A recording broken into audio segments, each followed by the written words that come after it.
Bienvenidos a este análisis de urgencia sobre una jornada que está poniendo a prueba la resistencia de las economías domésticas y el optimismo de los inversores. Hoy, jueves 16 de abril de 2026, nos despertamos con un mercado eléctrico que vuelve a mostrar su cara más volátil en España. El precio medio del megavatio hora en el mercado mayorista ha escalado hasta los 69,33 €, lo que supone un repunte del 15,7% respecto a la jornada anterior. Si miramos el mercado minorista para los consumidores en la tarifa regulada, el impacto es aún más severo, con un coste medio que alcanza los 140,83 € por megavatio hora. Esta presión sobre el bolsillo de los ciudadanos coincide con un momento crítico en las bolsas europeas. El IBEX 35 hectáreas ha iniciado la sesión con cautela, situándose en los 18.207 puntos, mientras los analistas vigilan de cerca cómo este coste energético puede lastrar la competitividad industrial en el segundo trimestre del año. Esta tensión en el recibo de la luz no es un fenómeno aislado, sino que está estrechamente ligada a lo que sucede en el tablero internacional con las materias primas. El barril de petróleo Brent, la referencia en Europa, cotiza hoy en el entorno de los $96,53,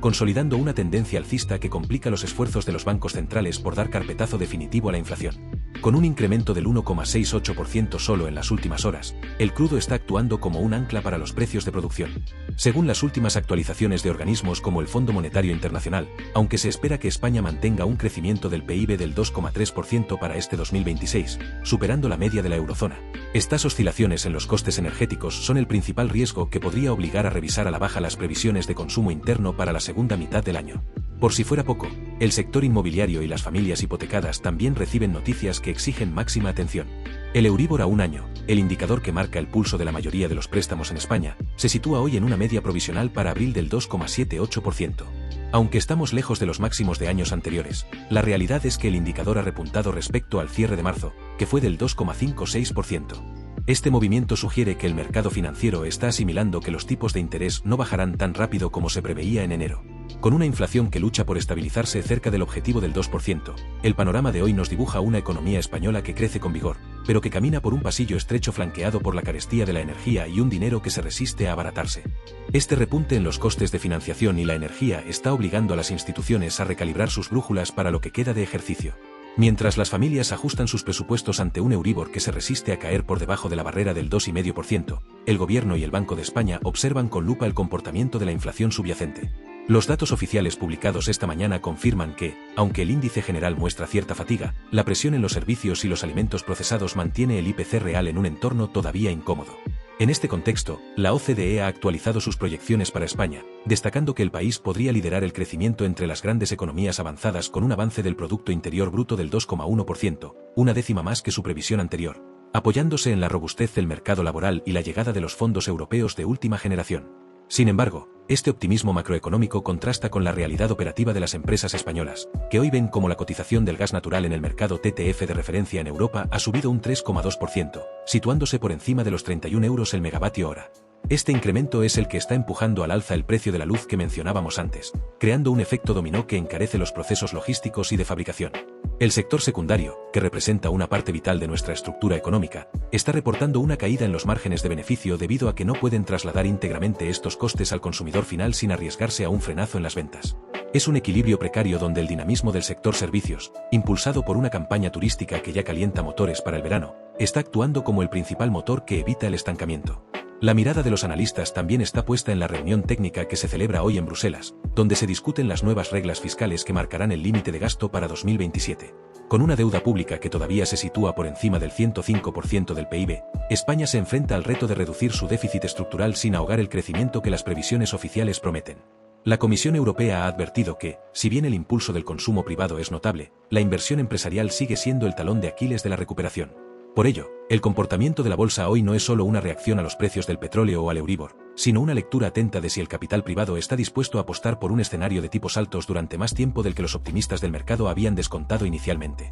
En este tercer acto, el foco se desplaza hacia la dimensión internacional de nuestra economía, donde la interconexión global dicta el ritmo de las carteras españolas. Hoy, el mercado de divisas muestra un euro que se cambia a $1,09, una fortaleza relativa que, aunque ayuda a amortiguar el coste de las importaciones de crudo que pagamos en billetes verdes, resta competitividad a nuestras exportaciones fuera de la zona común. Esta dualidad es especialmente relevante ahora que la Reserva Federal de Estados Unidos ha sugerido que los tipos de interés podrían mantenerse en el rango del 5,25% por un periodo más prolongado del previsto. En España, esta decisión tiene un eco directo. Mientras el Banco Central Europeo intenta desmarcarse para evitar una recesión en el corazón del continente, la presión sobre los bonos soberanos aumenta, situando el interés de nuestra deuda a 10 años por encima del 3,2%, lo que encarece la factura de los intereses que todos pagamos como Estado. El panorama geopolítico añade una capa de complejidad que no podemos ignorar en la jornada de hoy. Los recientes cuellos de botella en las rutas comerciales del Mar Rojo han provocado que el índice Freightos, que mide el coste de los fletes marítimos, haya registrado un incremento acumulado del 12% en lo que va de mes.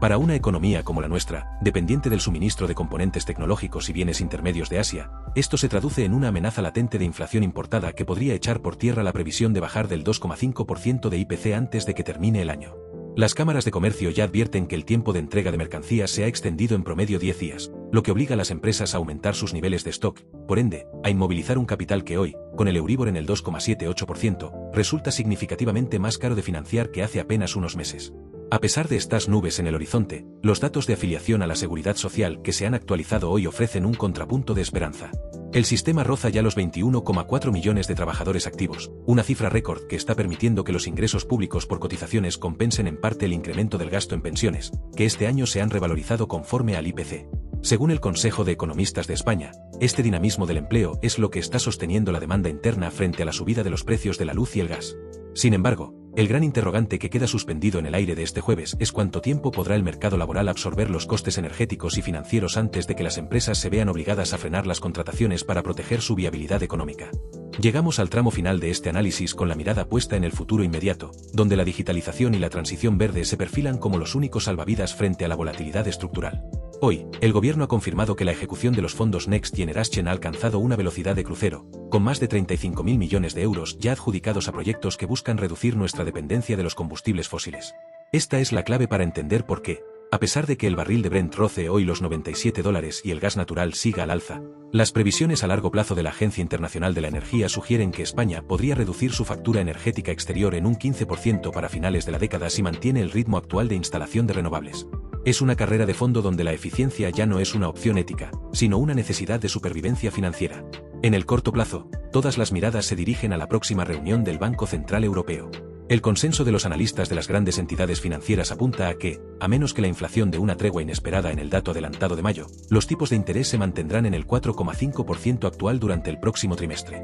Esto significa que el Euribor podría lateralizarse en torno al 2,7% o 2,8%, estabilizando las cuotas hipotecarias pero sin ofrecer el alivio masivo que muchos hogares esperaban para esta primavera. Por su parte, el Tesoro Público ha aprovechado la jornada de hoy para realizar una subasta de letras a 6 y 12 meses, cerrando con una demanda que duplica la oferta, lo que demuestra que, a pesar de las incertidumbres, el inversor internacional sigue viendo en la deuda española un refugio seguro con rentabilidades atractivas por encima del 3,3%. Cerramos este boletín del 16 de abril de 2026 con una conclusión clara. La economía española está demostrando una resiliencia superior a la de sus vecinos del norte, pero no es inmune al ruido exterior. Con un PIB que se encamina hacia el 2,1% anual y un empleo en máximos históricos, el verdadero desafío reside en gestionar los costes de la energía y el precio del dinero sin asfixiar el consumo. La hoja de ruta para los próximos meses está marcada por la cautela y la adaptación. El mercado nos dice hoy que la era del dinero gratis ha terminado definitivamente, pero que una economía diversificada y moderna tiene herramientas de sobra para navegar este nuevo ciclo. Mantenerse informado con datos precisos es, ahora más que nunca, la mejor inversión que podemos realizar para proteger nuestro patrimonio y entender el mundo que viene.